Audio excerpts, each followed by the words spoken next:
Okay, good afternoon, everyone. It's virtually 4 o'clock, so we'll make a start. It's lovely to see everybody. We'll start with item number 1, apologies for absence, please. Yes, Chair. We have apologies from Councillor Ney, Councillor Goslin, Councillor Bridgman. We have Councillor Patrick Nicholson substituting, and apologies from Councillor Sproston. We have Councillor Penberthy substituting. Okay, Chris and Patrick, welcome along. It's good to see you. Good to see you both here. Declarations of interest. Is there anything anyone knows at this stage that they'd like to put on the record? No. If not, usual rules apply. If something crops up that you didn't foresee now but is an interest, just wait till whoever's speaking is finished and catch my eye, and then we'll bring you in. Item number 3 is the minutes of the last meeting, March 20th. Is there anything anyone wants to say about those before I sign them and they go into the record? I'll take that resounding silence as a no. And Angela, could you pass those over? I'd be grateful. There's no urgent business from me for item number 4.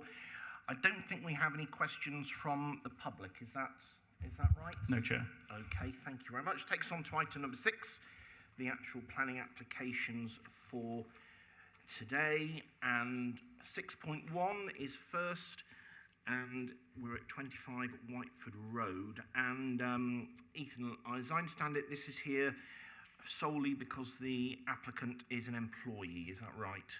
That's correct, yeah. Okay. There is a chance for the committee to ask questions and debate if necessary, and if that's the case, then I'll ask Ethan to give the presentation. But can we test that first of all? Does anyone have any questions or issues that they want to put? If not, then I'm happy that we move straight to the vote. The recommendation is to grant conditionally. So if we could open the voting, please.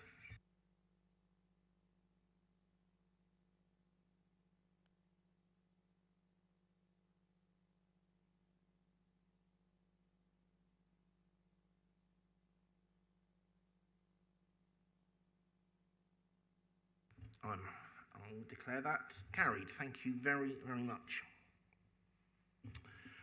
We now go on to item 6.2, 25 Home Rise. So, Ethan, I think this is you again. Over to you. This is an employee application again. Once more, I'll ask if there's anything anyone anticipates raising or is unsure about. No, I'm getting some shaking heads, so if we're okay, we'll move to the vote then, if we could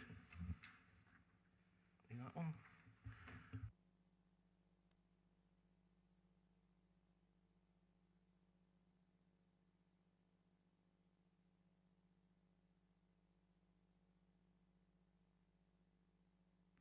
I will declare that one agreed as well. We will then move on to item 6.3, and we're at 11 Derry Avenue. Bumper pack for you today, Ethan.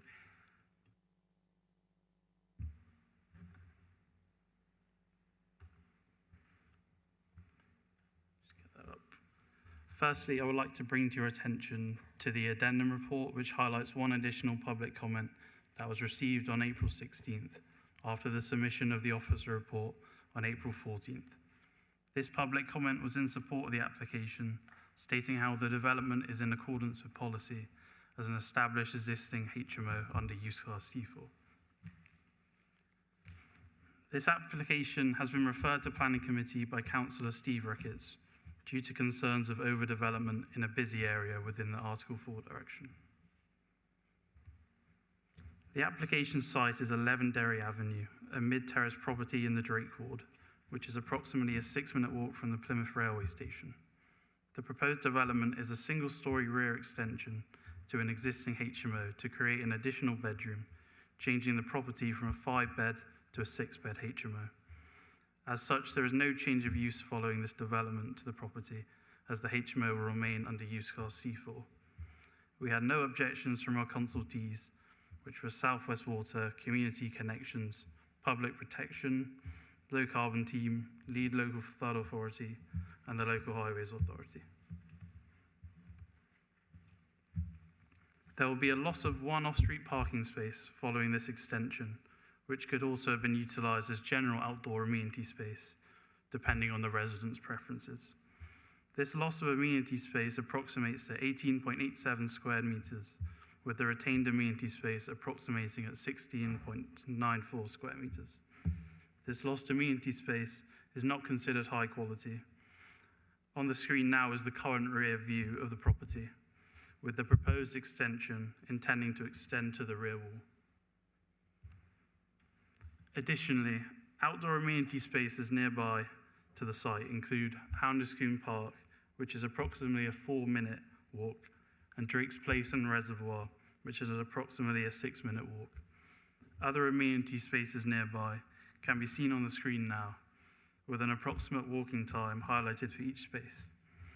Central Park is a major amenity space that is only an approximated 11-minute walk from the site. Outlined on red on the screen now is a bird's eye view of 11 Derry Avenue, taken from Google satellite imagery. It shows the current state of the service lane, shared with properties serving the houses on the east side of Welbeck Avenue. As you can see, many of the properties in this area have constructed single-storey rear extensions in a similar footprint to the proposal. The Local Highways Authority were consulted on the application and had no in-principle objections, subject to a condition providing bicycle storage. This has been attached to the consent. In addition, the property lies within a resident parking permit scheme, which can be seen on the screen now. This parking zone is currently oversubscribed, and as such, the development and additional household will be excluded from obtaining permits and purchasing visitor tickets for use within this scheme. This is covered in the consent under Informative 4. On screen now is the existing and proposed site plan. The existing hard stand will be built over, as it can be seen on the proposed plans. The shared kitchen is set to increase in size, and the new bedroom will benefit from an ensuite. The remaining outdoor amenity space can be seen to the right of the extension on the proposed site plan. The elevations from the perspective of the service lane can be seen now, with the single-storey extension having a flat roof approximately 3.5 metres high, which is approximately the height of the existing extension roof. There is little change to the elevations here. The next slide shows the southeast facing elevation of the extension. The existing rear extension will be demolished and rebuilt with the new extension, making the total extension depth approximately 8 metres. The hard stand loss is approximately 5.5 metres. With the loss of one parking space and some poor quality outdoor amenity space, not deemed a sufficient reason for refusal, given the sustainability of the location and close proximity to good quality outdoor amenity space, and with no consultee objections, we are recommending conditional approval. Thank you, Chair. Ethan, thanks very much. Councillor Steve Ricketts was due to speak, but he's given his apologies today and said that he no longer wishes to speak against this item, which leaves the one remaining speaker, Mr. Coombs. Is Mr. Coombs? Yeah, there we are. If you'd like to make your way down next to Ethan, you're welcome to join us, sir. 5 minutes is yours. Would you like to be told when 4 have gone? Okay, if you'd like to take a seat, and whenever you're ready. Good afternoon, Councillor. Sorry, I'm dyslexic, so my reading's not turned. You will have seen that my consultant provided a written submission for you to consider today, and I intended to read that to you to ensure that you had seen it and were aware of the referral, where the referral was an error. However, I am advised that Councillor Ricketts has now withdrawn his objection to the proposal as a result. There is no longer any objection, and your officer recommends approval, so I am hopeful that you will now be able to approve the scheme without any further concern, and I need not go into any further details. Thank you for your time and consideration. Mr. Coombs, thanks very much indeed. If you'd like to make your way back. It's now open to the committee for questions or comments. I mean, this list is going to be so long that you're having to make me make there. Josh, help us out, come on. Thank you, Chair. I think it's important. We've had a couple of officer referrals with the first few items, and I think it's important that we have that opportunity to debate should we need to, and as we've seen, they're not controversial. To me, this might only be one extra bed, but with a waiting list for housing in our city, that's one extra bed that somebody won't be looking for, so that's a good thing, Chair. I don't think we should be spending too much time debating this. Wise words, I think, there. Anybody else? No? Well, this is very, very straightforward as far as I'm concerned, and I don't need to add anything to what we've just heard. So the recommendation is to grant conditionally. If we could move to the vote, please.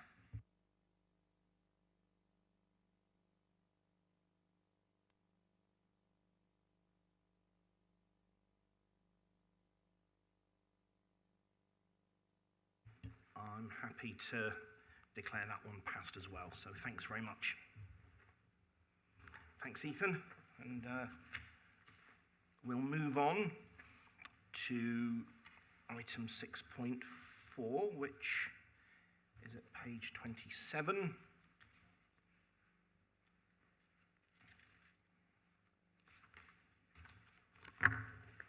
And we're at the land adjacent to 38 Parsonage Way.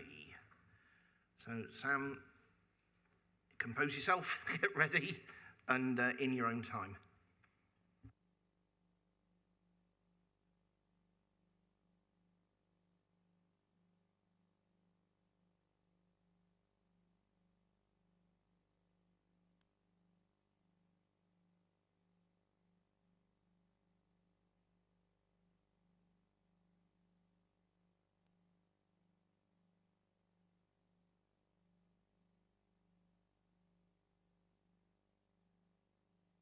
Apologies for the delay there. Yeah, so again, just before I start, just to draw members' attention to the addendum report, which was produced yesterday, that brings your attention to a kind of final letter of rep, which was received earlier in the week. Kind of sets out the concerns which were raised there, and provides some commentary on that, in addition to what was also said in the report previously. The proposal before members today is the erection of one dwelling on a parking area at the western end of Parsonage Way. Parsonage Way is a private cul-de-sac which is made up of terrace properties and flats, with Queen Anne Terrace, a block of flats sitting to the south. The dwelling is proposed to be 2 stories high and contain 2 bedrooms with open plan living space on the ground floor. As demonstrated on the plans, this is the ground floor plan as proposed, with the first floor plan, shown there, and that's the roof plan. A small garden is proposed to sit to the east of the dwelling, with space to park 2 cars to the east, alongside space for on-site bike and bin storage. 2 of the existing parking spaces are to be retained to the west of the site, but this area falls outside the scope of the planning application's red line. So just for clarity, hold on.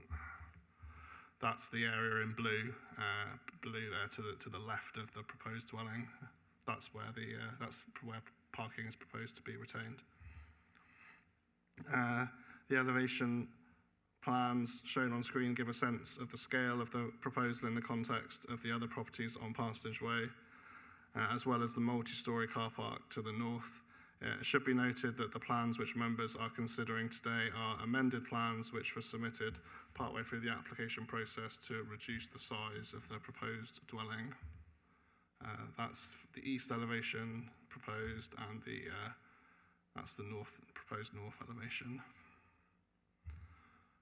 A number of concerns have been raised by local residents throughout the application process, with the two most referenced concerns relating to neighbouring amenity and parking. Considering amenity first, officers note that the main property which would be impacted by the proposal would be 38 Parsonage Way to the east of the site. The concerns raised in relation to this property relate to loss of light, outlook and privacy. Following a site visit, officers considered that the scheme as originally proposed would have had an unacceptable impact on number 38, relating to light and outlook in particular, so the current plans were submitted in an attempt to overcome these concerns. Whilst it is acknowledged that the current scheme would still have an impact on the amenity of number 38, officers are of the view that the impacts would not be sufficient enough to warrant a refusal of planning permission. Following recent changes to the National Planning Policy Framework in order to boost housing delivery, brownfield redevelopment is heavily supported in principle within national policy unless the harm from a development would be substantial. It is not of the view that the harm caused by the amended proposal would amount to such.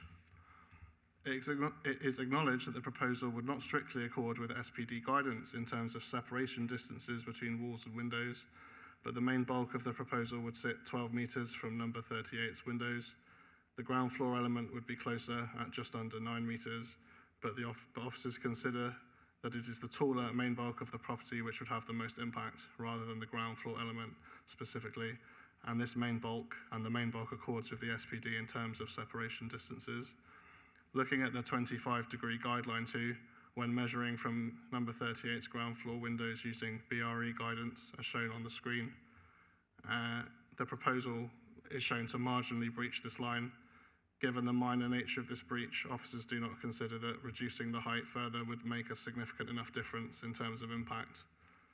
The east-facing first-floor windows on the proposed property are proposed to be obscure glazed, to limiting privacy impacts.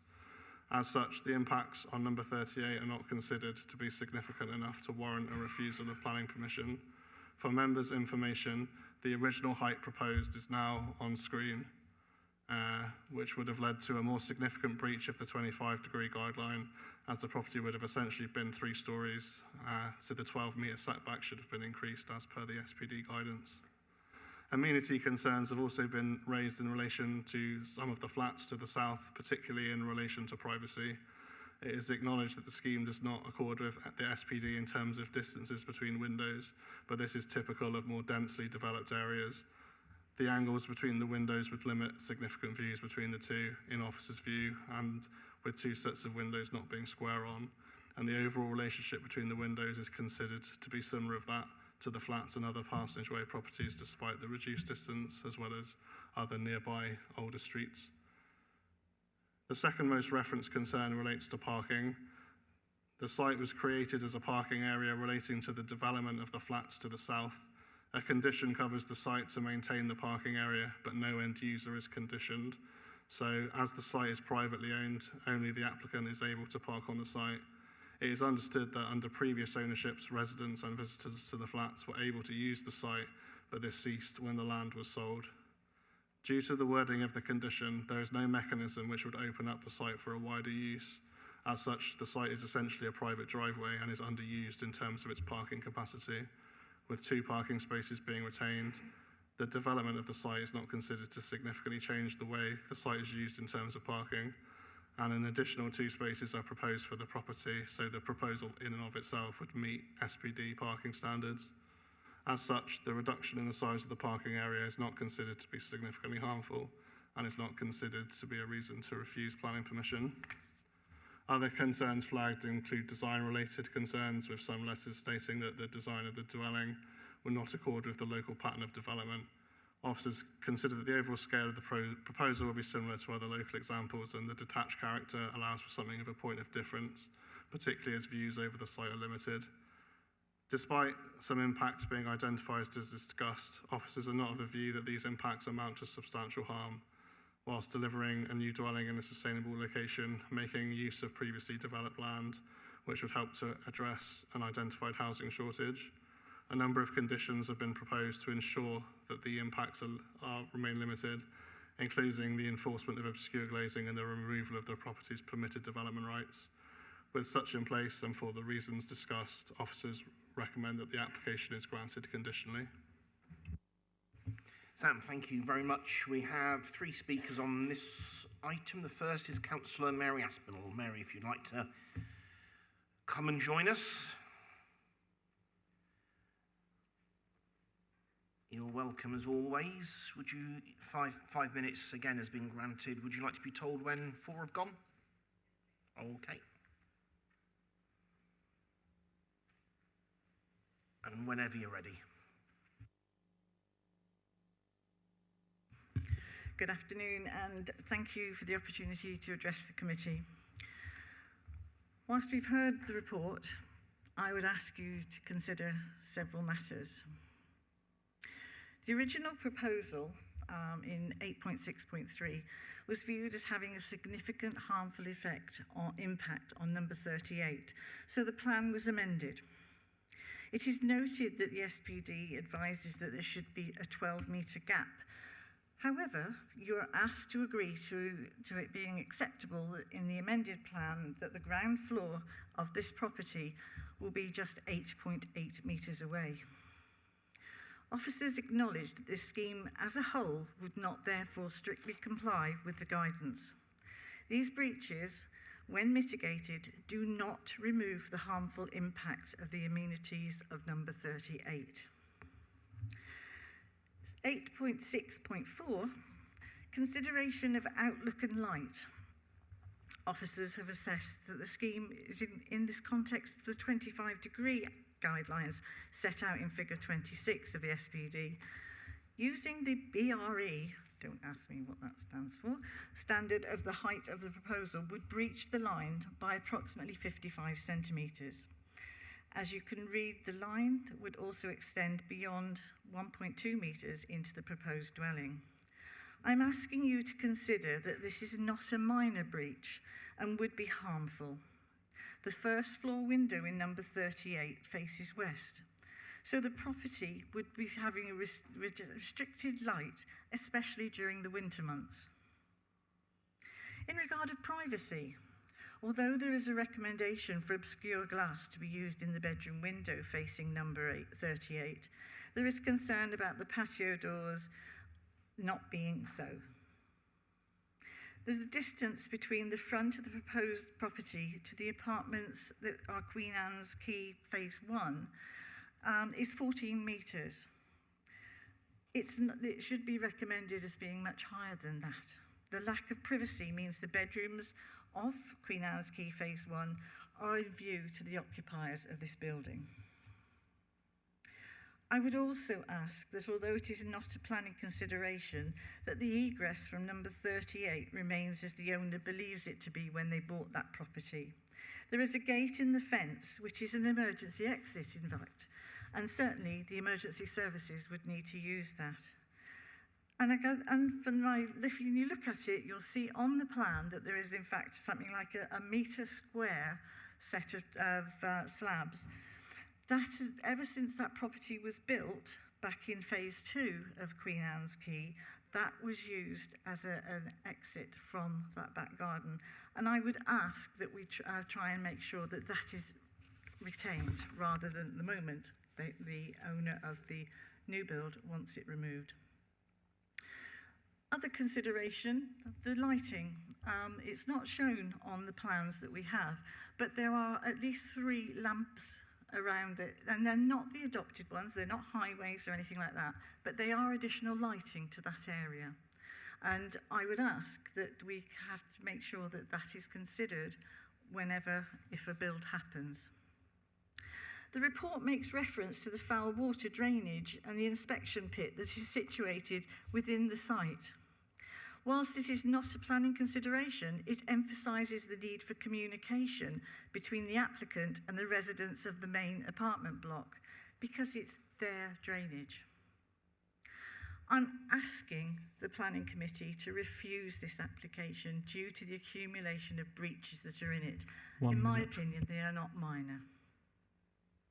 However, if you do not refuse it, I would request that the code of practice during construction is very strongly instructed to take into consideration the accessibility and the access needs of the residents within the whole site.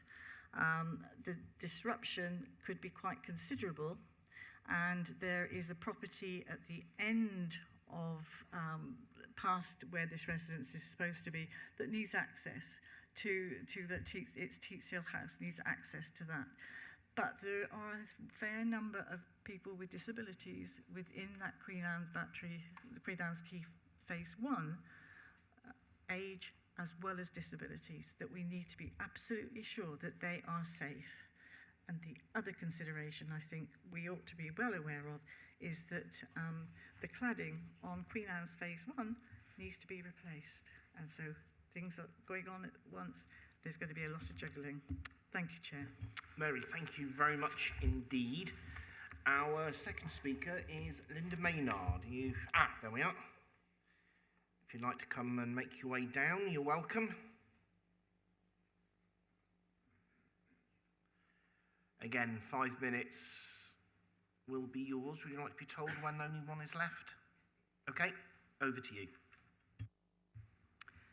Good afternoon, Chair, Councillors. Thank you for the opportunity to speak. I'm Chair of the Queen Anne's Quay Residents Association, representing the objectors, including the young couple who live in the adjacent house, number 38, who are most affected by this proposal, which is causing a lot of stress. A little background. The area was allocated as visitor spaces and rented to the Residents Association for over 10 years. The owner then decided to sell the spaces. This resulted in only 7 spaces available for visitors, contractors, carers. As you've heard, we have a lot of elderly disabled residents. These for 42 apartments, all of which have 1 personal space. 7 spaces for such a large number of apartments continues to cause considerable problems. The original planning application indicated the area should not be used for any purpose, but was poorly written. The planning officer's report indicates this restriction was to enable occupiers and visitors to use parking. Although not explicit, the intention was clear. The applicant does not want to sell or lease the land to the residents and is looking to sell her apartment at QAQ.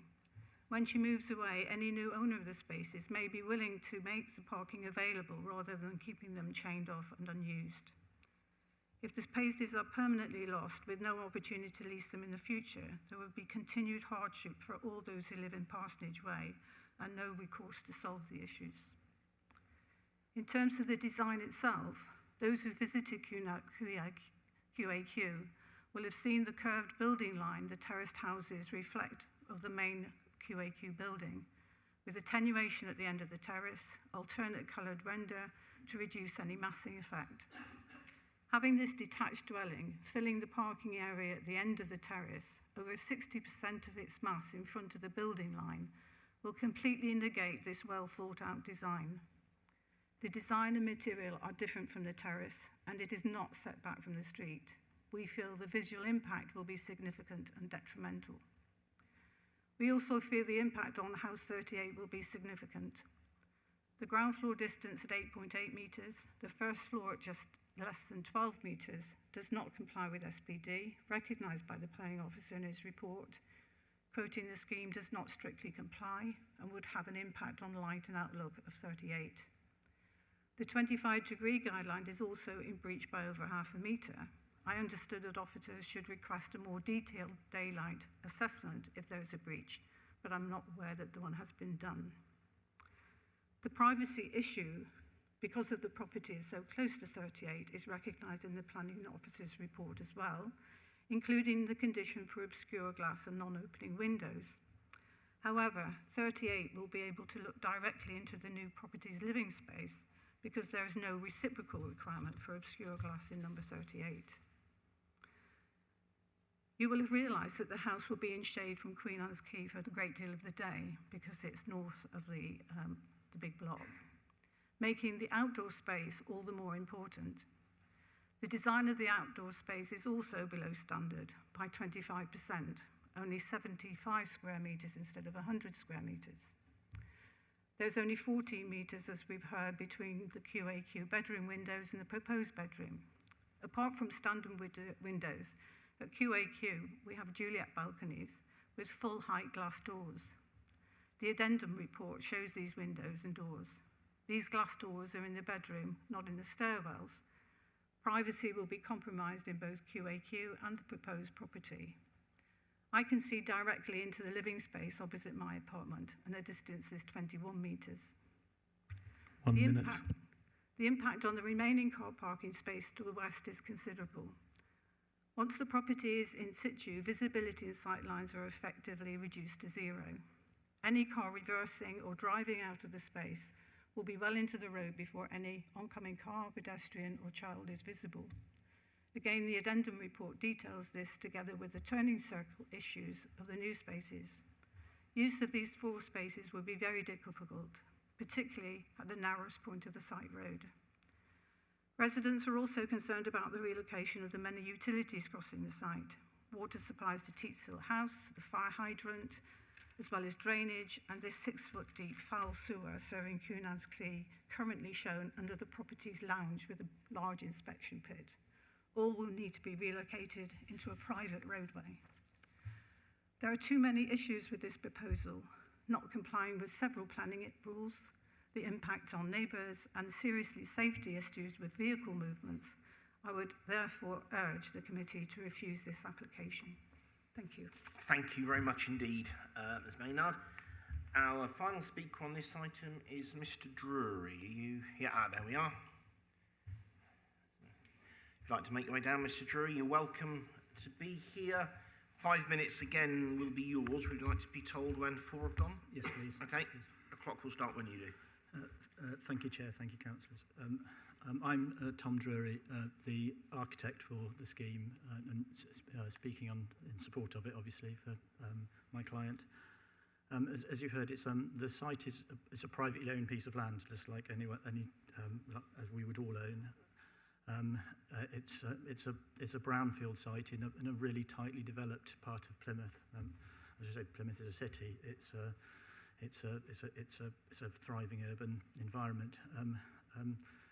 And as you'll know, brownfield sites are clearly defined as areas that we're looking at to provide much needed housing. The Royal Town Planning Institute estimate that 1.8 million properties could be provided on brownfield sites. And so I think it's really critical that we do take this opportunity to look at this resource we have, especially as we say that there are services there. Yes, they're a pain, but they're a pain that the client or whoever builds it has to pay. They're not a pain to the public. You know, that would be the responsibility of whoever develops it. The brownfield sites are tricky. There's no two ways about it. And I absolutely feel that you have to take care of the residents who are there. Say for building, for example, we wouldn't have any right to use any other land than the land that is privately owned. I mean, that would be part of a construction management plan, and we'd absolutely be conditioned on any approval. We've worked really close with the Plymouth City Council to look at how we do comply with policies, and also, and look at how policies are relevant in particular areas. So the BRE guidance, for example, a building research establishment, does have a guidance 25-degree rule, which we looked at, and the designs could be made to exactly coordinate with it. But actually, when you look at the built areas around it, it was minimal. And a key factor is the BRE rule actually is stated for a habitable room. So the room we looked at technically wasn't a habitable room. Again, we're into technicalities here, so it's like, did it comply, didn't it comply? It was a minimal amount of a difference. But we've engaged really positively and to address the issues that we feel that would concern the residents. But these sorts of projects do offer opportunities. Forward-thinking clients can really challenge things. They're a one-off, and we can push barriers. And our aim is to supply a really modest house that is in keeping with the surroundings.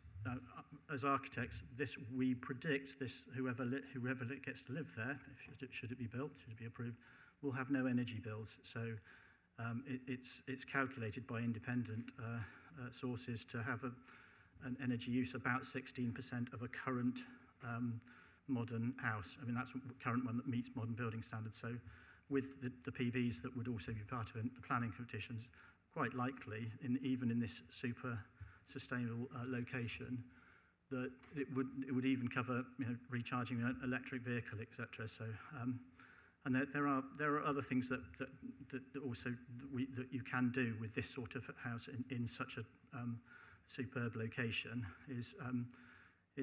which we've done is make sure it's designed for lifetime homes, so that as we grow up, as our lives change, this house has been designed to accommodate mobility issues, and things like it's pushing technology. Clients like mine we've managed to look at things like heat pumps that are located within the house, so they don't make a noise, etc. So they use recirculated ventilation air to provide hot water, etc. So hopefully you can see the opportunity to provide a modest, super efficient house for someone to live in our lovely city.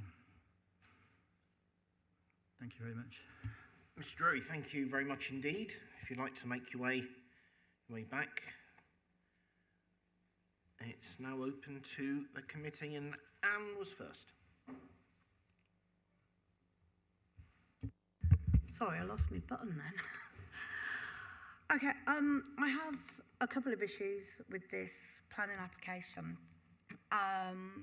There's a lot of mentioning through the work that's being put together here in this paperwork about something doesn't significantly breach, or there isn't a significant impact. Isn't any breach relevant? So maybe I'm asking for some advice or some clarification on this.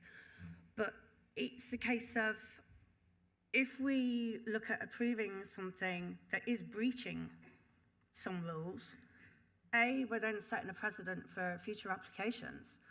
But also, why have a planning committee if we're going to be allowing breaches? Now, I know with the new NPPF that we need to be supporting additional housing where we can, but at the same time, just because an area is already densely packed, it doesn't mean it's okay to approve something else that's going to make it even more densely packed and breach certain rules. So any clarification, thank you. Stuart, can you perhaps help in terms of the broader question that Anne is asking there? Yeah, of course. So as was updated a few months back to Planning Committee, when the National Planning Policy Framework was updated, it removed our 5-year housing land supply. So there's a section now of the NPPF that we need to satisfy, which gives a very strong presumption in favour of sustainable development on brownfield land.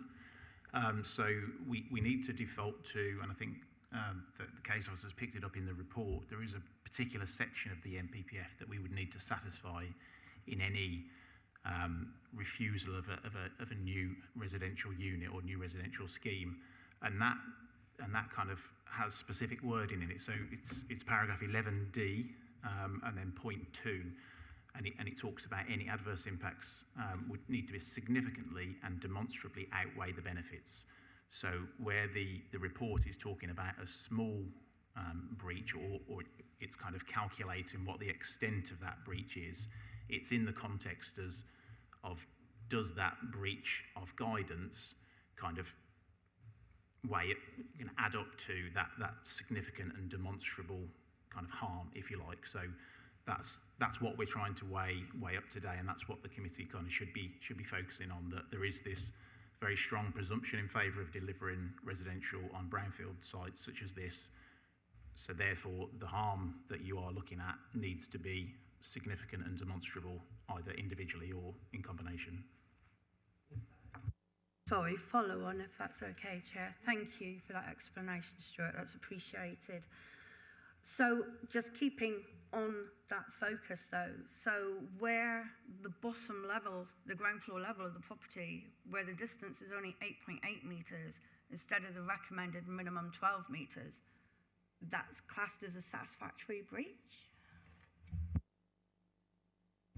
So again, it's guidance rather than a rule.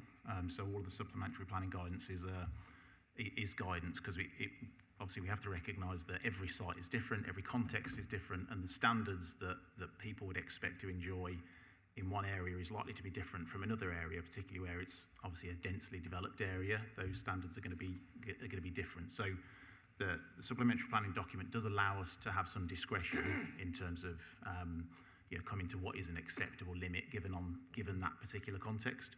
So the 12 metres is a guide. In this instance, the case officer has considered that the 8 metres would be acceptable given the context and the specifics, and I'm sure Sam will be able to clarify any further detail if you need.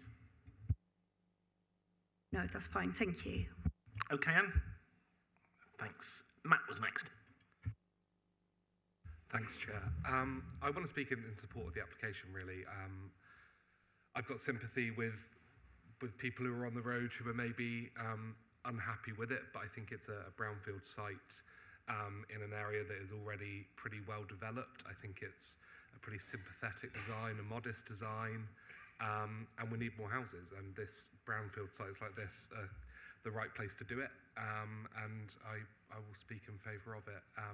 It's guidance that we're breaching. It's not rules that we're breaching. The guidance says in the most perfect world, we wouldn't breach those distances. But I mean, this is already a road of terraced houses that look out onto a block of flats. And I think the distances that are involved are pretty reasonable. So yeah, I'll be happy to support the application. Thanks, Matt. Patrick. Thank you very much indeed, Chair, and thank you, Stuart, for your explanation. I think for the benefit of the public and the committee is that obviously we're in some difficulty with the government's changes to the National Planning Policy Framework, which, as you say, Stuart, effectively gives a presumption to approve housing development, because overnight the government wiped out our housing land supply that we had. We had a very credible local plan, which would have meant that the committee could have on situations like this, take a different view on the principle. Having said that, the report that's been provided to us does indicate that pre-planning advice was sought, and an in-principle approval, or an indication of approval, was given by officers. The point I would make, we're in a different landscape now, aren't we? Where the presumption is in favour of housing development, but which, notwithstanding their guidance, they are generally supplementary planning guidance, which is policy of the council that we should seek to achieve. I'd like to know if we've actually asked the applicants, and clearly Mr. Drury said in his representation to the committee that there's flexibility on a site like this. He's an architect and things can be flexible. If we actually did ask the applicant to submit proposals that were in accordance with the supplementary planning guidance, so that actually the scheme wouldn't have caused the issues that Councillor Aspinall and representations are being made from residents today. And although they might not have been in favour of the development in principle, it would have been a materially better application, because it would have accorded with supplementary planning guidance and things like the distances between the gap between the existing property and the proposed property, and certainly the 25-degree angle is all about trying to maintain natural light. It would have provided a better quality development, and that's what this committee should aspire to achieve. So I'd appreciate if the applicant was ever asked to provide an application in accordance with policy, please. So we did have a pre-app, and I think rather than saying it's an in-principle approval, it's more the confirmation that we didn't have an in-principle objection to the land being developed. Obviously at pre-app stage, it's for us to advise what the guidance is, and that it should be complied with as much as possible. I mean, I think, did we ask them to submit a fully compliant? a fully compliant scheme to tick all the boxes. But we can't sort of say to someone, this is what you have to do. We have to assess what's in front of us. And if we're going to look at every single bit of guidance that's been raised, I don't think it would be physically possible to actually submit a scheme that would tick all of those boxes, which is why for us it's all about taking each case on its own merits, weighing up what the concerns are, what the impacts are in this case, and deciding whether we think the harm is such to refuse it or not. So I think this is where we're potentially muddying the water between the overarching requirement now we've got to approve housing, to approve it without getting, as far as possible, the best possible development that we can achieve. And I think, actually, to say the 25-degree angle is actually a very important principle that this committee has upheld for many, many years. It's not just one of those requirements that is languishing in the back of the book. It's a great thick policy document, but this is actually one fundamental point that we do normally try to achieve. So I would urge the committee to try and seek slight modifications to the proposal, notwithstanding that the principle really is the past has been sold on that, even though I don't personally agree with it. But we should seek to try and get some amendments to the scheme to make it even better than it might be at the moment, to try and address the concerns by the public. It'd be pointless for councillors and members of the public coming before this committee if we don't, as a local authority and a planning committee, try to achieve the best possible developments that we can achieve. And I think the 25-degree angle in particular is one that we should try to maintain as a point of principle in developments that we approve. Patrick, I think you're not asking any unfair questions, but as I understood it, Sam, the pre-application stage did try, as I understood your previous answer, did try and tease all these issues out to see if a scheme that's different and more compliant would be feasible. But if I understood you correctly, you said that the processes had already been explored and sadly it didn't come back. Well, I mean, the pre-app, I think, generally was more about looking at sort of in principle. We didn't have a design to consider at that stage. It was more we were just looking at whether we would support development on that land in principle. So that was mostly looking at the parking and the conditions attached to that in the past and the situation relating to that, and then flagging what the concerns would likely to be. Given that obviously when the application was originally submitted, the proposal was quite a bit higher than is now proposed. So, we have kind of gone through this process as part of this application to seek amendments. Say we didn't consider that this proposal was acceptable. However, when amended to this particular, and then obviously with the following national planning policy change, we considered that that it was acceptable for the reasons set out. I mean, going just quickly on the 25 degrees there, you can see the red line is the angle taken from the adjacent window. So you can see, I don't know if the mouse shows on the screen or not. No, it doesn't. But essentially, if you sort of cut a bit off the roof, and so the roof had a funny angle on it, it would meet the guidance. But ultimately, that we came to the view that if you did that, it really wouldn't materially change the impact. It's it's the bulk of the property that's the impact, rather than that small element at the top. So that's why we considered that reducing it further, in our view, wouldn't have made a significant enough difference for us to consider that necessary. Okay, for now. I'll go one more. Just one more point. The fact is, at a design stage, these tweaks can be made. So I think we're trading principles too easily. I don't see why changing the pitch of the roof to make it comply is an issue. Unless it's a roof space, isn't it? The actual, or is the roof space being used? No. So why can't the pitch be changed, the angle be changed to comply with the? And this is the concern I've got, that we will be swept up by a change of policy that says housing, housing, housing, without actually making sure we get the best quality housing. We haven't dreamt these supplementary planning guidance documents up. We spent hours. Officers spent months and years going through them and actually agreeing them. So I would urge members, through you, Chair, to give this very serious consideration. And slight tweaks now, whilst you may say it's immaterial, may actually have a significant impact in the terms of light to the neighbouring property. And we shouldn't be trading these principles lightly. Thanks. Kathy was next. Chair, Patrick has actually touched on the point I was going to make, particularly considering the loss of light and amenity to the adjoining property. And I was just wondering what sort of a room it was actually that was on the adjoining property where there was a loss of light. It might not make so much difference if it was a bathroom, but if it was a sitting room or a kitchen, it would be pretty awful if they didn't have all there, if they lost some light at all. Are you asking this? Oh, sorry. Oh, the mouse is there. Are you asking what this window is here? So essentially, that the ground floor of that property is it's like a big open plan space. So the window is there's a kitchen and then the living room. It's all sort of one. So it's open plan. Yes. Kitchen, living room that's going to lose its light.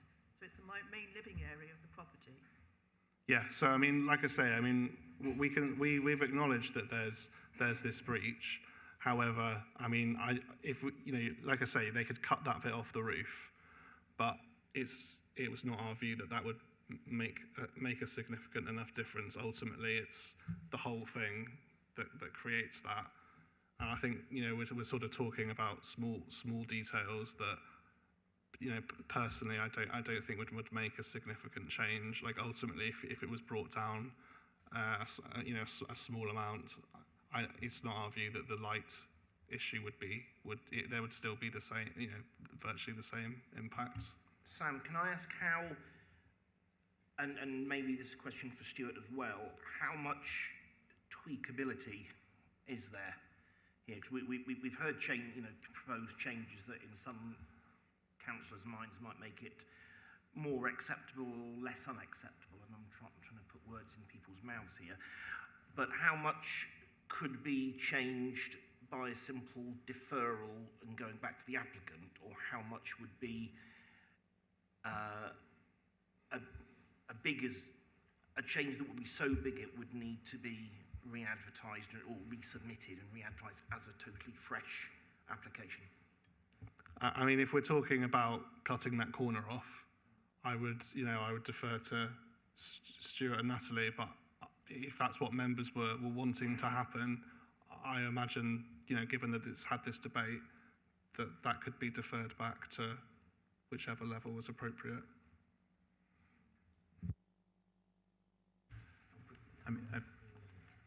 I think, Chair, just to clarify, so I mean, we can only determine the application before us, and obviously this application in particular has been through a pre-application process. Advice has been given. I believe we've had amended plans, so we have negotiated some changes to the application. What we need to be careful that at this point to make the changes that are being proposed, we don't know if that would be acceptable at this point on other reasons. So it may well be that triggers other issues for the scheme. So we would need to, we'd need to consider that, and clearly that would need the applicant's, willingness to do that. If they were unwilling to, obviously, agree on a further extension of time to do those works, then we'd need to move to a decision. Chris. Thank you, Chair. And we're sort of coming down to light against one window, and I think it'd be really helpful to understand a number of bits, because the word rule and the word guidance is being kicked around a lot, and rules and guidance are different, and it'd be really good to have clarification on whether the BRE 25% is a rule or guidance. And going on from that, if I could, I'll just bundle them all together rather than coming back with lots of supplementals, and I'll only pick up a supplemental if necessary.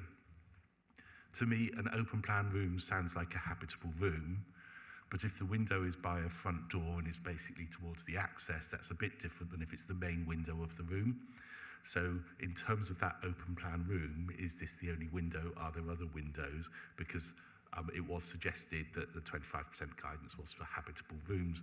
So I think there is a bit about the layout of the adjoining or adjacent property that will have some material impact on that 25% rule.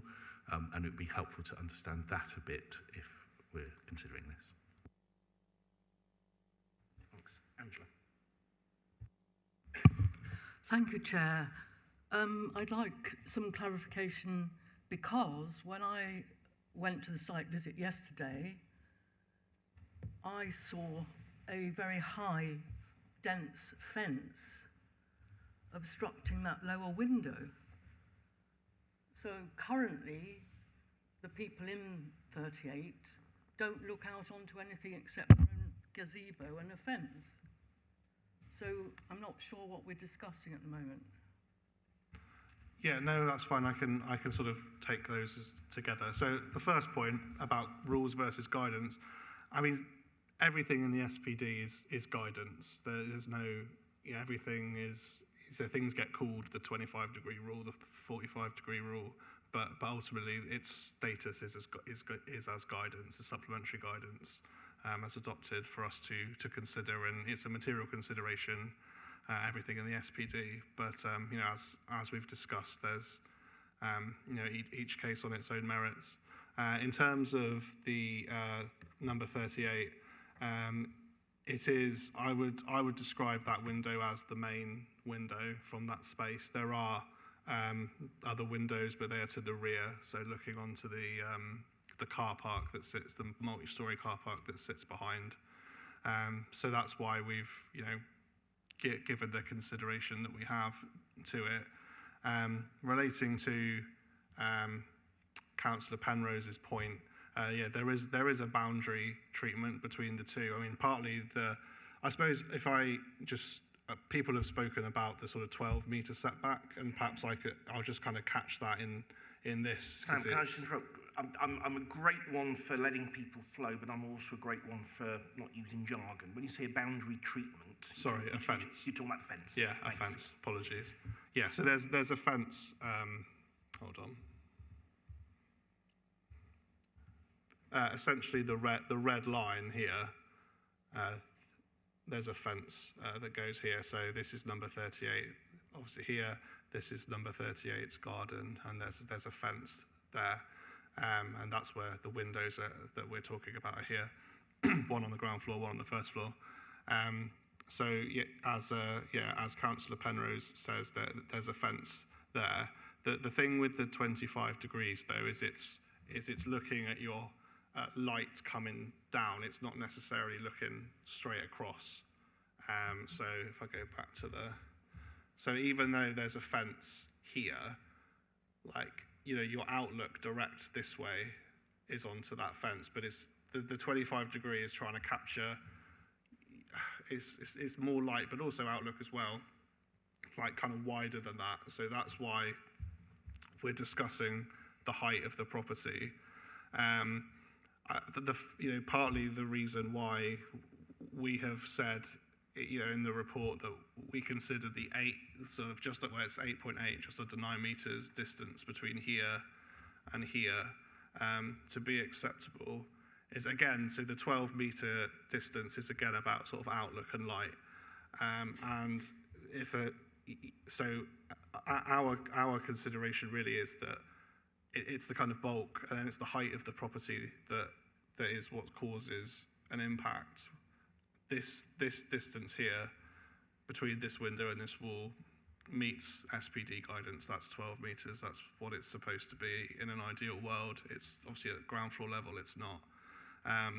But this bit here is not this bit here is not causing those impacts. It's this that causes those impacts. So for us, the reason that we've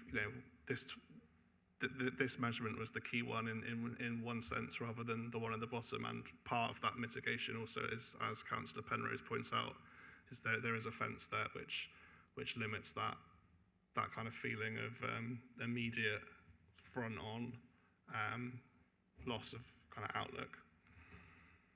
Did either of you want to come back? We sort of joined your points there. Chris? I just think it is really difficult. And if we were to defer and the applicant not accept a redraw, would that mean they could effectively appeal our decision at that point? Or would we just be caught in a position where we're stuck? I think the big danger would be if they appeal for non-determination, which for people who aren't familiar just means, I always think of it just like putting the application on the shelf and not bothering to approve or refuse it, just to forget about it. That's governed by timescales, so where are we in terms of non-determination problems? Is the first, I think, answer for Chris.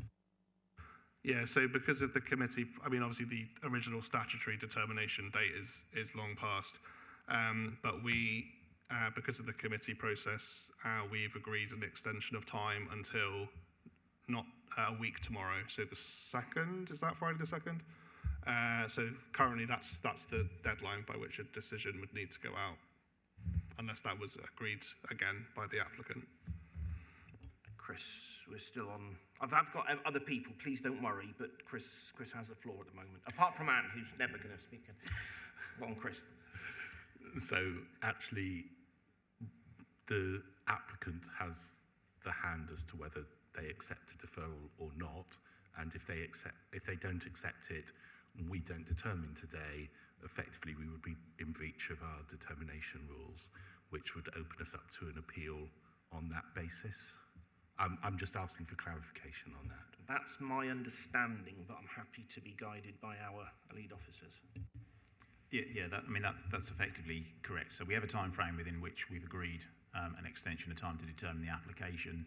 If we don't determine it, if we defer it, then it's up to the applicant to decide whether they work with us to come to a more suitable scheme, which would require obviously additional design work. The caution, I guess, that we are flagging in relation to that is that it might be easy to say we take a chunk of the roof off, but we don't know what impact that has for the whole building design itself, so the appearance of the building might be harmed. The mechanics of the building, we've heard about the environmental performance of the building. There's all manner of things that would need to be considered to take into account any alteration to the scheme. So those are things that we just need to have a think about. Thanks, Stuart. Anne. Sorry, I just want to go back to guidelines and rules again, please.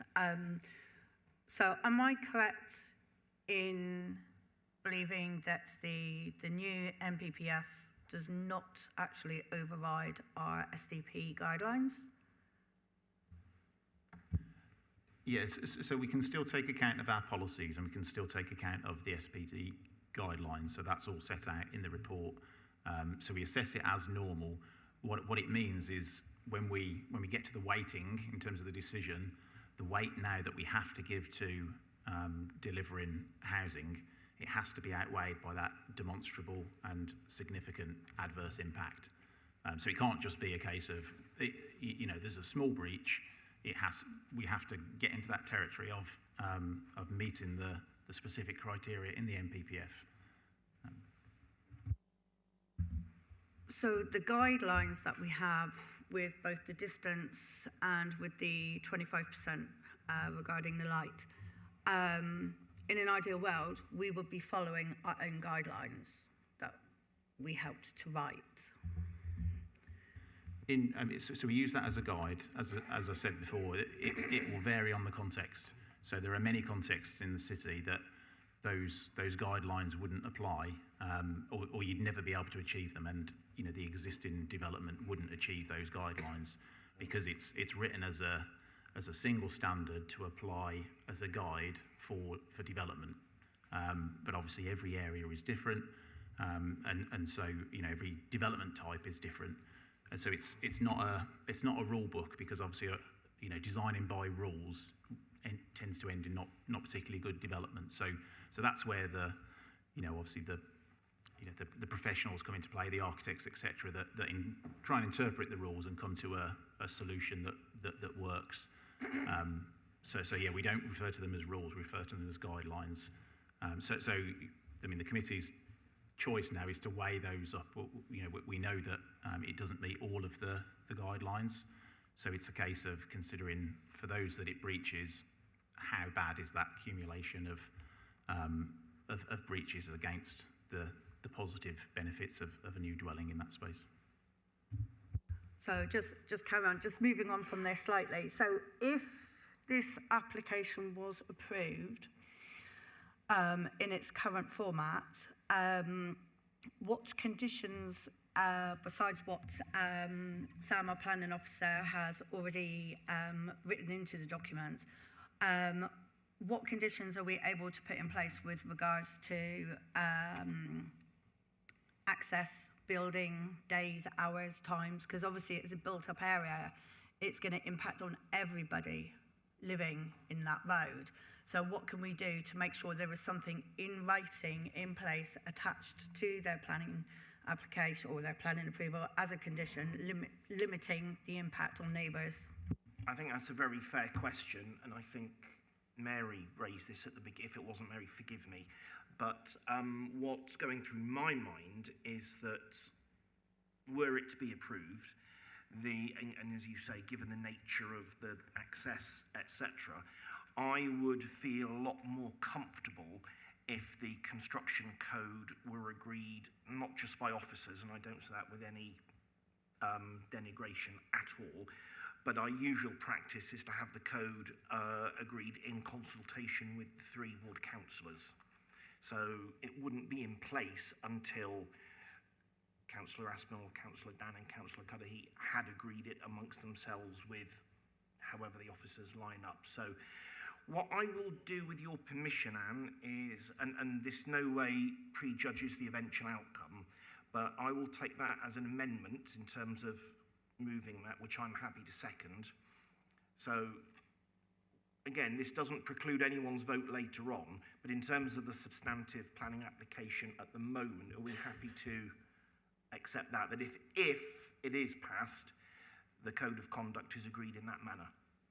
I'll take that as I'm not seeing anyone violently disagree or disagreeing at all for that matter. So we'll take that as an amendment that's been agreed. I've got 4 people left to speak who I've indicated to. I think I've been generous with the time.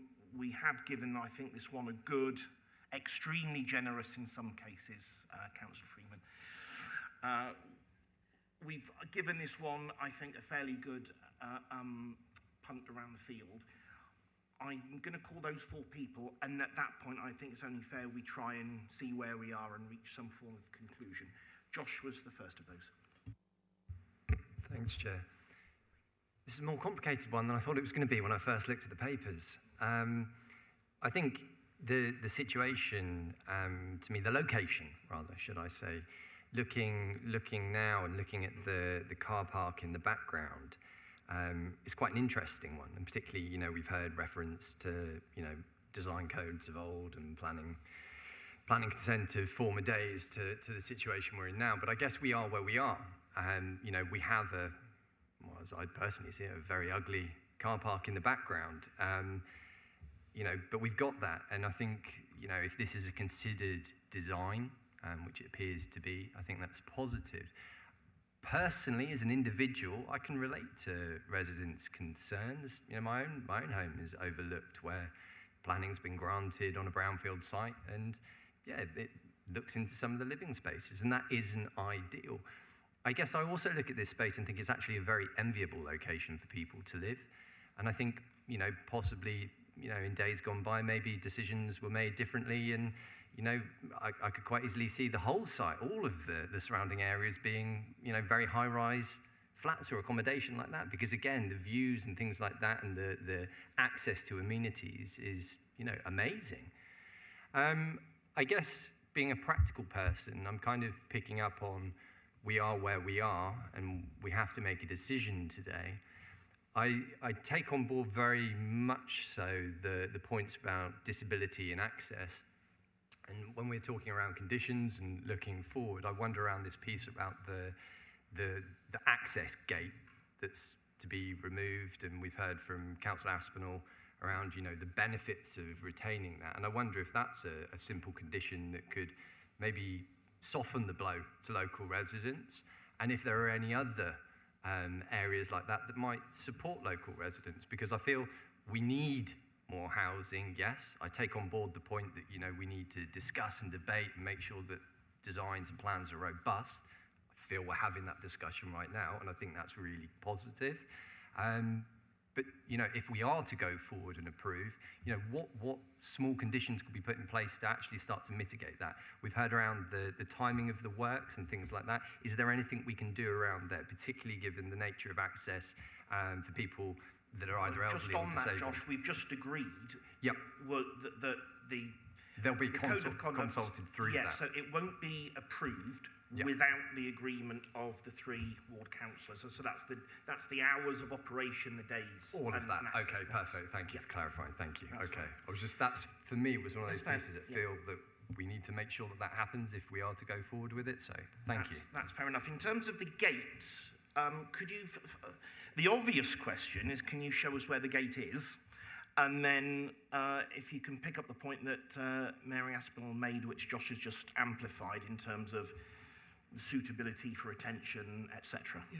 So I'm assuming the gate they are referring to is here, which is the gate into number 38's garden.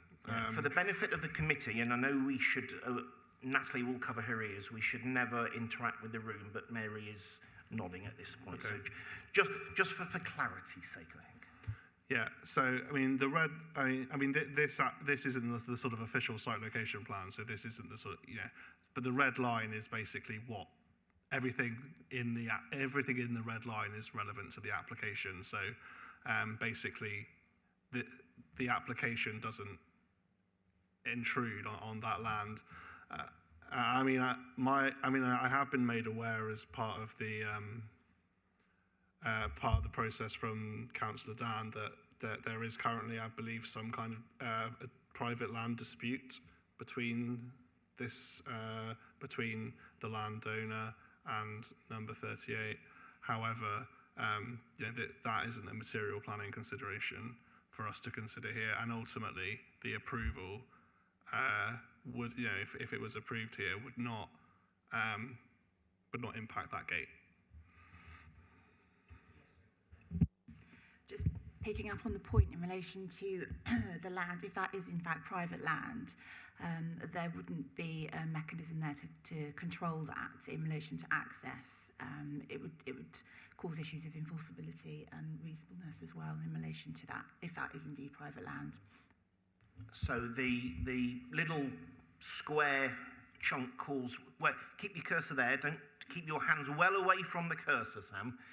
That little square land, I think that's the sort of metre square bit of paving that was referred to in the public speaking.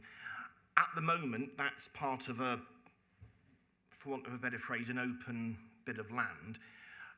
But the square bit of paving is very, very obvious when you're on site and does give access to via the gate, which is to the top right of that square, given the angle that we're looking at. And it was very clear that although you'd be walking past a fence or or whatever the new development turns out to be, the access to the gate would still be there. That's certain, I think, from our visit. Patrick was next. Chair, it was really to propose that we actually defer the application. So I know you've got a couple of other speakers, but I do think there's merit. You're talking about maximum 4 weeks. It's all very well, Councillor Penberthy, saying about the issue of potentially being done for non-determination. Very rarely this local authority gets taken to an appeal on non-determination. I would hope that developers in this city would work with the planning committee, would work with the planning authority. This is the first opportunity that councillors have dealt with this application. So this is the scrutiny that planning applications should go through. We've heard from ward councillors, we've heard from residents, and equally we've heard from the architect. The architect, in his own words, said these things can be tweaked. And, you know, Most people know that, and I don't know the ramifications, but most people know that these things can be considered and potential small revisions can be made. Why not give this application the opportunity just to have that one final check to see if we can slightly reduce the roof to maintain as much daylight to the window of the adjoining property. Once it's built, you can never change it. We're talking about 4 weeks. Hopefully the reasonableness of the applicant will allow an extension of time, and hopefully we can come to a compromise. So I'd like to move that we formally defer for one meeting, Chair. I think we all know what the issues are, so I really don't want to open a big debate on this issue. Is that seconded? I rather thought it might be, so we'll have Kathy as the seconder. Given what we've heard and what you said, Patrick, and we don't know if the deferment is acceptable as yet. If it is, given in my mind it's a choice either between what's proposed or, to use the word of the day, a tweaked version that you're looking for, would it be acceptable to defer with a minded to grant recommendation that we're in principle in favour? We hope we might be able to get some changes that make it even more acceptable in some people's minds, but this isn't being used as a tool to stop it. Is that fair? And absolutely, I'm happy to support that. And if there's anything, and there've been other little matters that have been raised by members, those and the substantive issue that I've raised, but those other matters should be raised in that deferral if it's agreed by members. That's fine. We'll come to that at the end, I do promise you. Matt was next on the list. Yeah, kind of coming back to what I said before, I wouldn't be minded to support deferring it. I think we're at a place here where we're just arguing about centimetres, and we've heard from officers that roof being reduced a tiny bit will make a really minimal impact on the house next door and the amount of light that they're getting. I can't see a reason to refuse it. I think we're looking at a good, modest, sustainable application to build a house when we need to build more houses. And I think deferring it would be a mistake. It would be setting a bit of a precedent that we get into arguments and disagreements about these tiniest of margins within guidance. And we're kind of, in that respect, we're respecting the guidance. We've got really close to the guidance, and I think that should be good enough. And we're at risk here of making sort of imperfect the enemy of good, and I think we should be supporting this application. Thanks, Matt. Finally, in the main debate, Angela.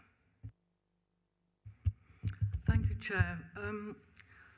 Well, in fact, I think I'm coming round to thinking just like Councillor over there, but I wanted to raise the fact that what Patrick said, we're quite new in this era of the NPPF, and I think this is only the second time that we've had anything slightly controversial where we've had to really consider that after the training that Stuart led when we learned what the implications of that were. So, I came into the meeting very much, thinking about its paragraph 8.6, which says very clearly that the officers thought about all the implications and concluded in the light of the NPPF that these other things could be put to one side. So I listened very, very carefully to Patrick, because I think what you said was exceptionally important. We can't forget everything, the principles we've always stood. So I was really in a dilemma. And even when Sam and Stuart spoke very clearly, I felt I was still in a dilemma.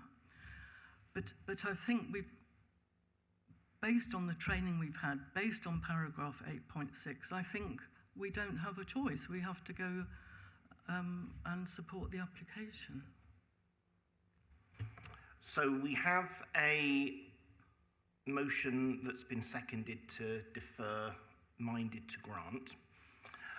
My view is very, very similar to Matt's. I think that deferrals should be guarded for those where there are major changes that can be brought forward, where the application might be acceptable, but it's in such such a state at the moment that we really can't. I think we are ready to vote on this, and that not to take away Patrick's right to move the deferral, but I think we are ready.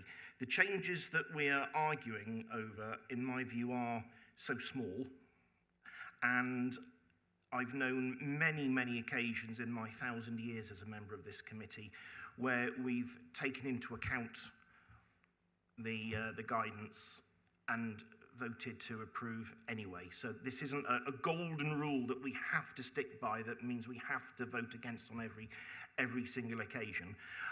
In terms of the other changes, we can certainly look at that if the motion is successful. I think, though, we are ready to approve this, which would mean not deferring, but Patrick has a perfect right to put his suggestion, which has been seconded. So the suggestion before us is that we do defer, and if we could, in the name of Patrick and Kathy, if we could open the vote, please.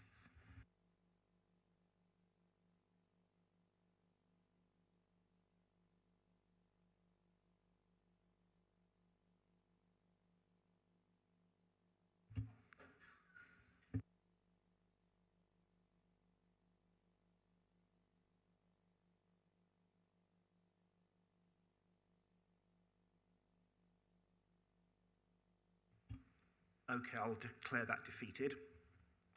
And did you, I saw your hand go up, was it about?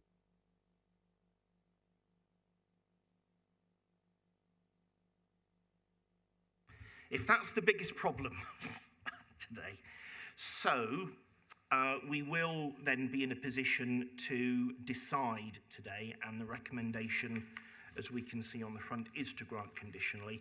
I fully understand the points that were made in opposition to this, but to varying degrees by the ward councillor and Mary's constituent. The site is very, very unusual, it has to be said, but the designs that we already have in place there are ultra-modern in themselves, so I don't think having another ultra-modern building is going to, although it's a different design, is going to have very much of a culture clash or anything of that nature. I hope that if it is passed, that, and I'm sure they will, Mary and her ward colleagues will take the opportunity to impose some very, very tight and therefore sensible construction restrictions. This isn't the easiest site to access, as those of us who were there on the site visit and had difficulty getting there know. So I don't envy that process, but the facility exists for a reason, to allow ward councillors to have that sense of control and sense of reassurance. We do need housing, that's true. There are issues around this site, negative issues, but I think, as a number of people have said, we have given this a good debate. It's not been a quick nod through or nod against, and I'm grateful for everyone's contribution. So I'm content with the change to the Code of Conduct agreements with the ward councillors that we should be voting for this, but as ever, it's always open to everybody. So if we could start the voting, please.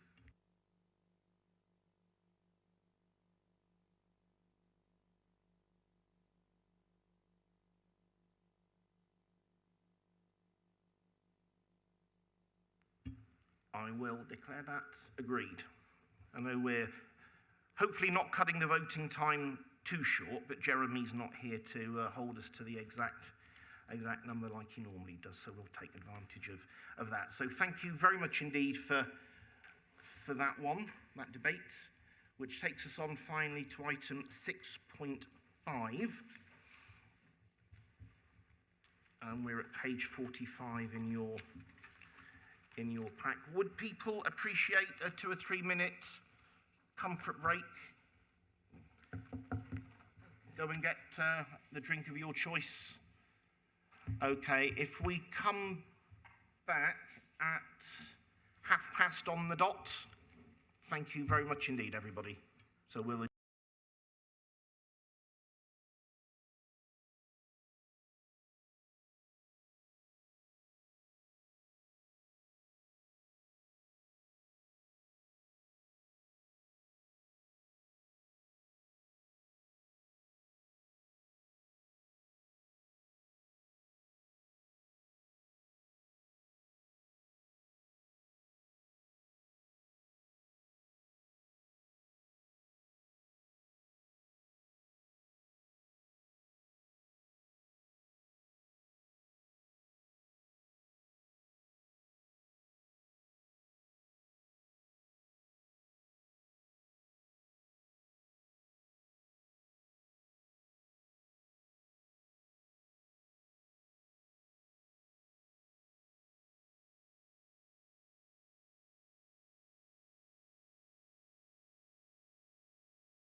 And we're back in the room. So welcome back, everybody. Thank you for the indulgence of the short break there. We're now on item 6.5, which is the Old Dairy School Lane. And Luke, over to you. So the item coming before the committee today is the Old Dairy. This is a returning application following deferral in February's planning committee. The reason given for deferral was to allow the applicant time to submit an account from a professional confirming what repair options had been explored with regards to the section of the wall that the applicant proposed to remove, along with a justification for why each option has been considered unviable. The applicant has submitted additional comments from the structural engineer that produced the initial report submitting the application, on which they have confirmed that they considered both strengthening the wall either through buttresses or by thickening it. However, both considered options would necessitate excavating the foundations of the vulnerable wall, and it was the view of the structural engineer that neither of these options could be safely undertaken due to the risk of collapse. Considering previous comments on the low heritage value of the wall, along with the minimal impact on the existing street scene, officers considered this was adequate and sustained the recommendation to grant conditionally. I would also like to draw the committee's attention to the addendum report issued yesterday following the submitted letter of recommendation. The letter of recommendation consisted of a structural engineering report commissioned by the Plymouth and St. Maurice Civic Association. The contents of the report are summarised in the addendum, and there's officers' commentary provided on that. Luke, thank you very much. Our first speaker on this item is Councillor Beer. If you'd like to make your way down. No stranger to the planning committee. 5 minutes is yours. Would you like to be told when 4 have gone? We're not going to minute that, but over to you.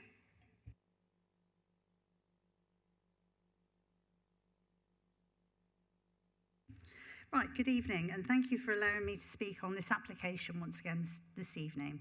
Those of you on committee who know me well will understand my passion for my ward and its historical assets.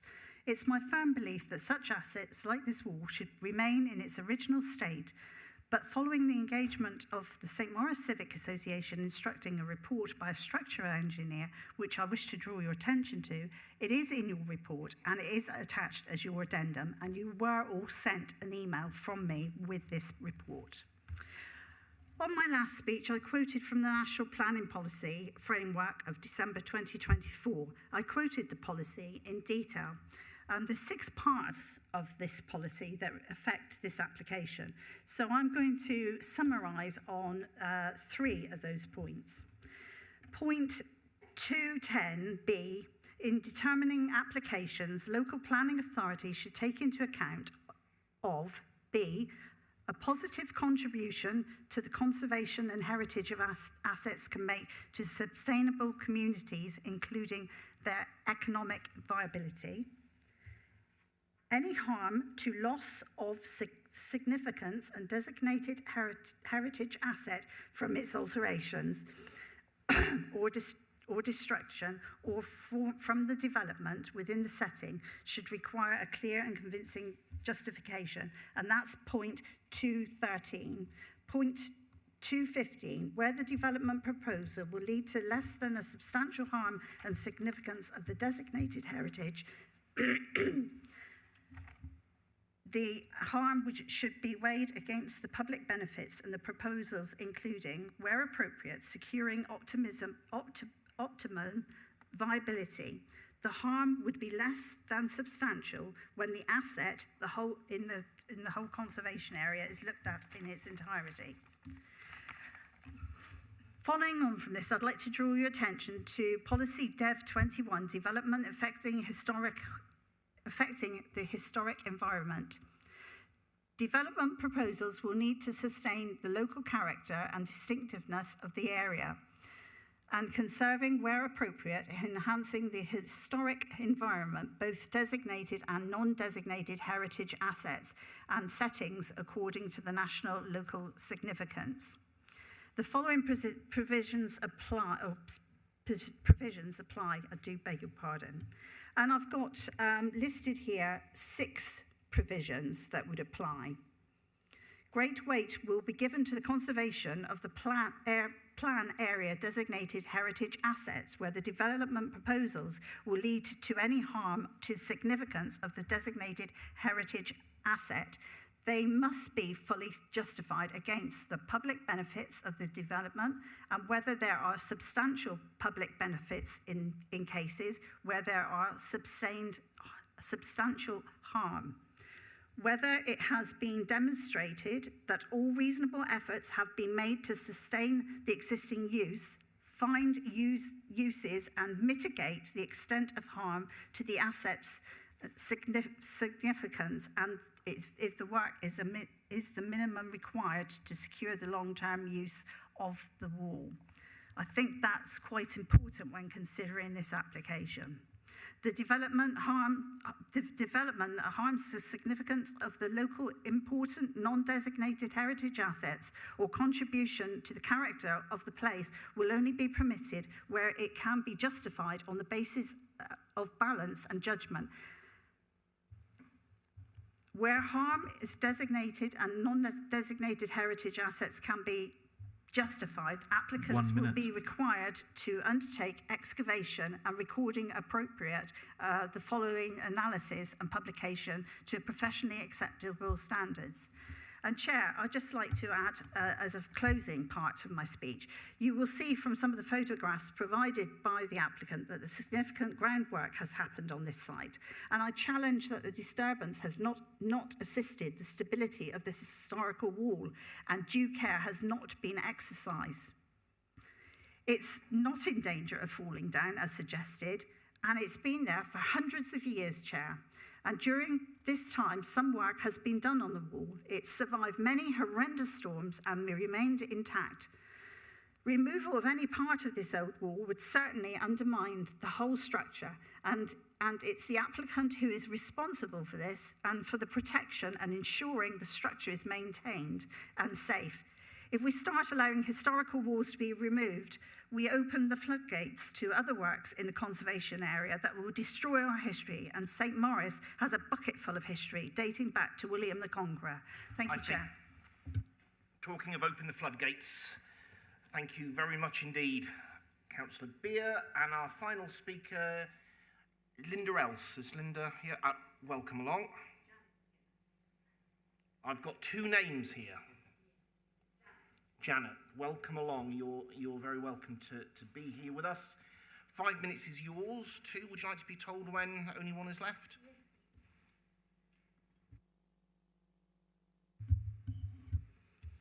Good evening, Chair and members. I'm Janet Skinner, and I'm speaking on behalf of Plymouth and St. Maurice Civic Association. Linda Else is Chair, is unable to be here today, but these are her words. I was privileged to speak to you all at the last hearing of this application, where you requested additional evidence about the stability of the wall and possible alternative solutions to simply removing a significant proportion of it. This was because the submitted engineer's report stated it was merely theoretically unstable, but this was not backed up by any substantiated evidence to support that position. Indeed, much of the report seemed to directly contradict the claim that the structure is unstable, as it explicitly stated there is, quotes, no evidence of new cracking or movement. It is unlikely to collapse, and it can withstand high winds, end of quotes. Looking at the further evidence provided, I was somewhat surprised at its brevity and that it appears to be the result of a telephone conversation with no further site visit. To be frank, it adds very little by way of evidence to demonstrate that the only option is to significantly reduce the height of the wall. It merely states it is too fragile to support buttressing, but there is no evidence to support this statement. Plymouth and St. Maurice Civic Association, in an attempt to assist the applicant and to give certainty for this committee. With the applicant's agreement, commissioned a report by Paul Carpenter of PCA Consulting Engineers. Paul Carpenter is a widely respected conservation accredited structural engineer with experience of reporting on historical structures such as this wall. You have been provided with a copy of his report. In the interests of openness, we have circulated this report to everyone concerned. I'm sure you have read it in full, but for the purposes of this meeting, I would draw your attention to the conclusion where Paul Carpenter considers that the wall is stable in its current condition, and it is not essential that it be lowered in height. Therefore, it is the strong recommendation of the Civic Association that this application should be refused in its current form and the applicant be given the opportunity to consider the report by Paul Carpenter. We would advise the planning officer, after discussion with the conservation officer, to recommend the use of appropriate materials as suggested by the report we have provided. I would add that the problem of traffic management, as reported, is not an issue for this meeting, but should be dealt with by Plymouth City Council traffic team.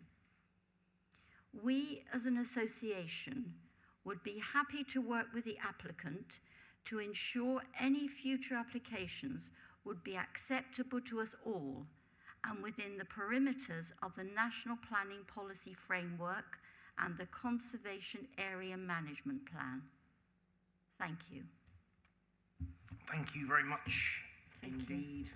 Mrs. Skinner, if you'd like to make your way back.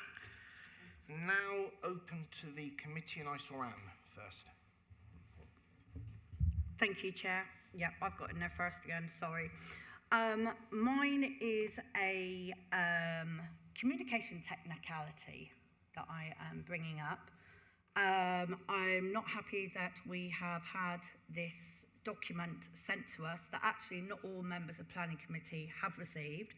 Those that are subbing, some of those that are subbing weren't on the distribution list and haven't received it. So therefore we start talking about a document that other people haven't seen. Our planning officer has very kindly summed up in the addendum report, and I'm very grateful for, because I actually found it a bit technically overwhelming, shall we say. I'm not a structural engineer. We employ people to do those jobs, and they then report back to us. So I would just like to express my opinion that going forward, for planning committee members and their substitutes, that any such documents are sent into the planning officer and to our legal team in order that they are distributed to everybody who is coming to planning committee, because it's just extremely unrealistic and unfair and not open and transparent when some people have seen a document and other people who are here to make a decision haven't. Thank you. Thanks, Anne. Obviously not directly related to the merits of the application, but fair comments nonetheless. And it's only right that if there is that sort of technical information that outside third parties want to bring to this process, that goes through our officers who are indeed trained in as structural engineers, or whatever it might be. It might be highways, it might be heritage issues, drains, whatever the subject might be. I don't know what to make of that report. I'm as unqualified in that area as you are, and I suspect most of the committee as well. So I think that's something we can take away and examine what changes may or may not be needed to our protocols to do that. But it's a really good point. Thank you for bringing that up. Paul was next. Thank you, Chair. We deferred so the applicant could come back to us and say why they can't do something other than get rid of part of the wall, and through Luke they've done that to my satisfaction. It's not a listed structure, it's a listing structure. you can see from the photos. I'm quite happy to vote in favour of this. I do the puns, just remember that from now on. Patrick. Thank you, Chair, and thank you to the people who have given representation to the committee, because I think we need as a committee to recognise that actually much of Plymouth has got no history at all. And I'm Plymouthian, born and bred, and I find it disappointing that the Second World War wiped out most of our history, and that it's only wards like Councillor Penberthy and Councillor Beers where, and a few others, where there's actually much history. Oh, yeah, and Devonport, sorry.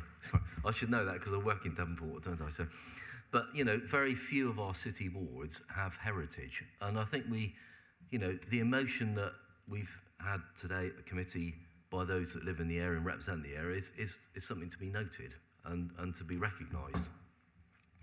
And I think the fact that the Conservation Society, which has a very strong presence in Plymouth and St Maurice, who have themselves voluntarily sought and paid for an independent report, does give a balance to the arguments that are being put forward on this application. But before I say more, Chair, I wouldn't mind knowing a bit more about the Historic Environment Officer's opinion of the survey, that surveyor's report submitted by the Civic Society, because at the moment, I don't mean to be impolite at all to the case officer, but have we got a planning officer's interpretation of it, or have we got, you know, somebody in the council who's a structural engineer, but coupled with the historic the Historic Environment Officer's opinion of the proposal? Because I do believe life to an extent is a compromise, and I think it's probably touched on the last debate. If we can try and somehow on these matters get a compromise where neither side gets what it wants, but we actually preserve as much heritage as possible, notwithstanding that there are issues with the wall that have been identified, then I think sometimes that is the better way forward. And I would like to know a bit more from the officers what they make of the report submitted by the Structural Engineer, commissioned by the Conservation Society. And I know you summarised it in the report as a case officer, but what professional structural engineering advice have we got from within the council to measure the two opinions that have been given, and how does that fare against the historic nature of the environment that we're in Plymouth and St Maurice? Because the main body of the report was written before the supplementary document was published. I mean, in regards to the structural engineer advice within the council, the judgment's been taken on looking at both of the reports that have been submitted and comparing them against each other as to what they're saying. And as I've spoken about within the addendum, the second report by PCA Consulting Engineering doesn't undermine the initial report that's been submitted. Both acknowledge that there is a vulnerability to the wall it is listing towards the southern end.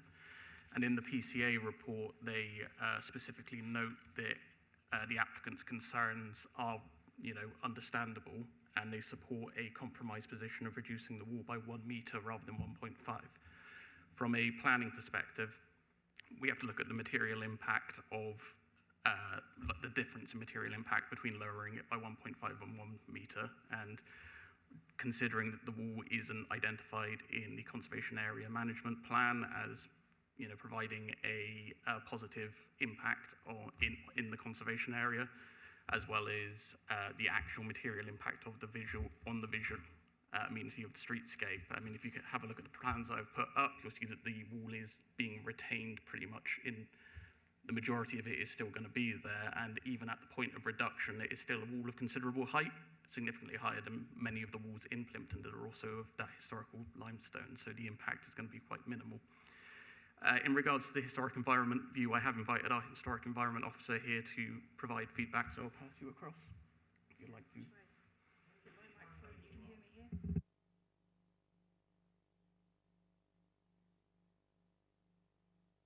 Says the chair, not using his microphone to do that.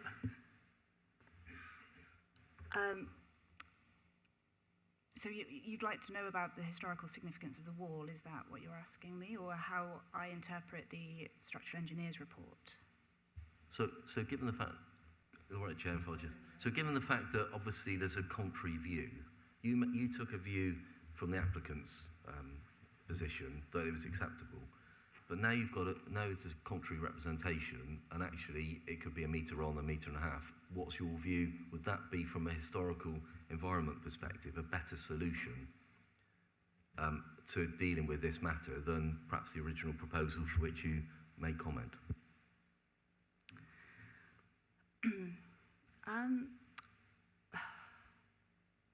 It's difficult to draw conclusions on either of the two structural reports when they seemingly contradict each other, but also have different opinions, but on the same faults. They do both acknowledge that the wall is listing. And from a historic environment point of view, really it's negligible whether the wall is reduced by 1 metre or 1.5 metres. The wall itself, whilst it has charm and does certainly offer some historical context to the street scene, it's when you assess heritage on its broader scale, it's at the very, very low end of being significant. With discussions within my team, subsequent to the report coming in, was it 2 days ago? Really discussed the merits of the wall itself, and some people in my team actually took a view that the wall is of negligible significance, not very low as I described it.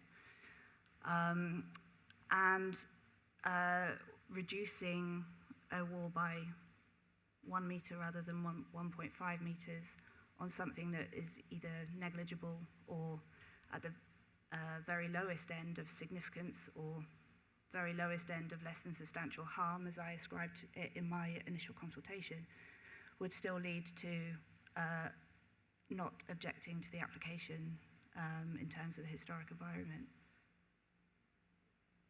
One sort of final supplementary. So how do you deal with quantitative sort of nibbling away at the character of an area? So we had an application earlier on the agenda in the heart of the city on the house and motor occupation, where effectively many of the inner city terrace properties have lost their rear wall, and effectively there's been a lot of development. So how do you, in the context of a conservation area, try to maintain character when you nibble away at the edges of what maintains character in the first place? Yeah, good question. I think in the context of this application, I think I measured it as something like 10 metres square, a wall that would be taken away from an elevation that otherwise is 72 metres square. So it's 16% of the wall would be taken away. And so I have to make a judgment against the importance of the heritage asset, how that sits within the conservation area, and a lot of that's governed by the conservation management, conservation appraisal and management plan that we have in place there, and what that deems significant. And there's a sentence within that, really, that deals with services, historic services, and this is how this falls into the conservation area, and this is why we're discussing it. Within the conservation area itself, there's a sort of hierarchy of needs, and walls are quite far down the list. But this is a nibble at a wall, it's not a destruction of a wall. And so where they have been removed elsewhere in the city, I can't really comment on the merits of that without knowing what that looks like in the streetscape. I don't quite see how I should answer something about a different part of the city. No, I think you've answered it. It's fine. Thanks. Thank you. Thanks, Patrick. Anybody else? Matt? Yeah, I think, we deferred it for a reason. That was to find out whether it was structurally sound or not. We've got 2 reports from engineers saying that the wall is vulnerable. We've had the information that we requested, so it just feels like we should get on with it and make a decision. It's a very, very minimal impact on the street scene. It's obviously a wall that isn't of great historical importance. So, yeah, I think if nobody else has got anything to say, we should get on with the vote. Stealing my lines there. It's terrible. Josh, see, Josh wants to speak, you see. Go on. Thanks, Chair. It's an interesting one, and I think, given the context of the last proposal where we were looking at properties that were built so close to a car park, a significant, imposing car park, we're now talking about buildings that are, very close to a historic wall. Whether that has historic value or, I like the term you use, charm. I think, I can see that charm, and I can see what locals would, want to see it retained. But again, it's that piece. It's been deferred. My question would be really why wasn't some sort of buttress or something proposed in the first place to retain the height of the wall? But it's been referred. It's been proposed that actually it is listing. It's clearly listing. There is an issue there. So I feel our hands are almost tied now at this point. Thanks. Chris, and then I sense we are going to be in a position to reach a conclusion, but Chris.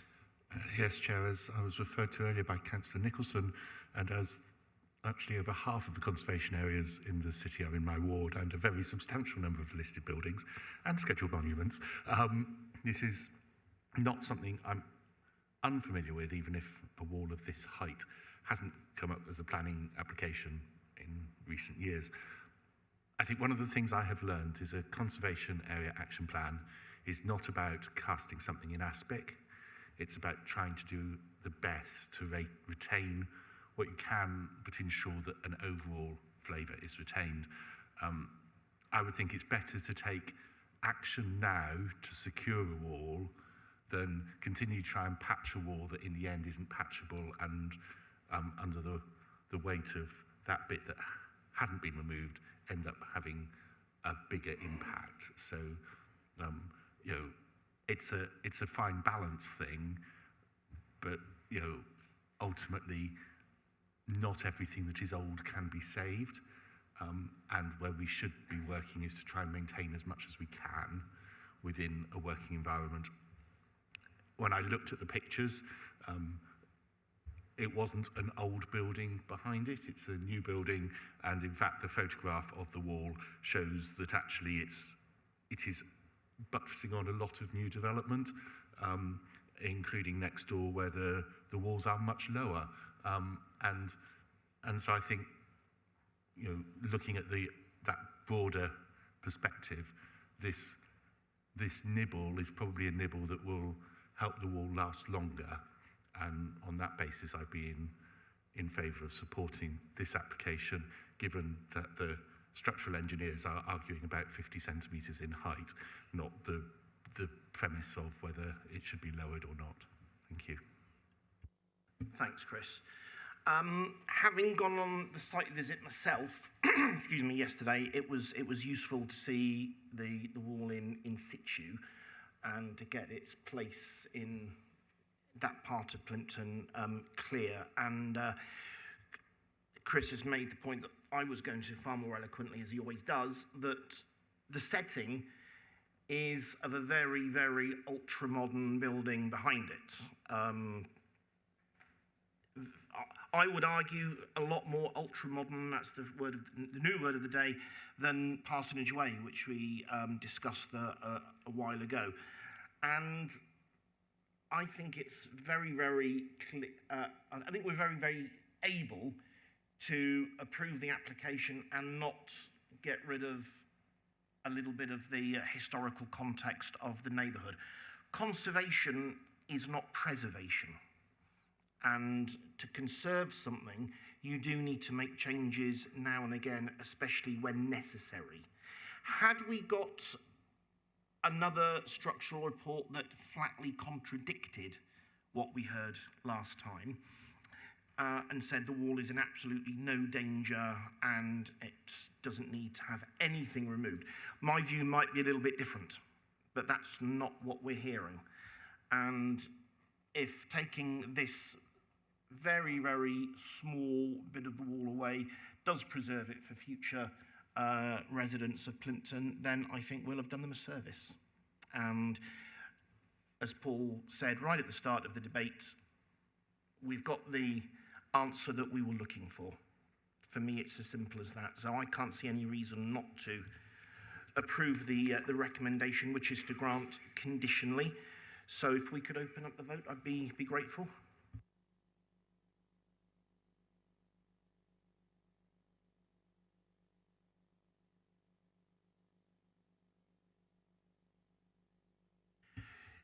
I'll declare that carried, and just for the record, we will note that the vote that was made in the name of Councillor Darcy was actually Councillor McCarthy, who's had to move seats for reasons that we really don't need to go into. But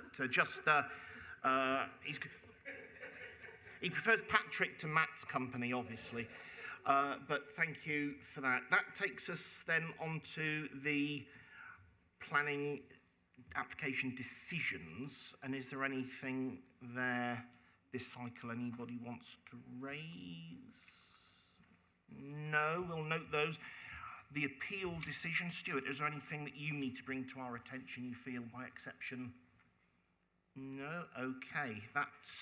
We've got no exempt business.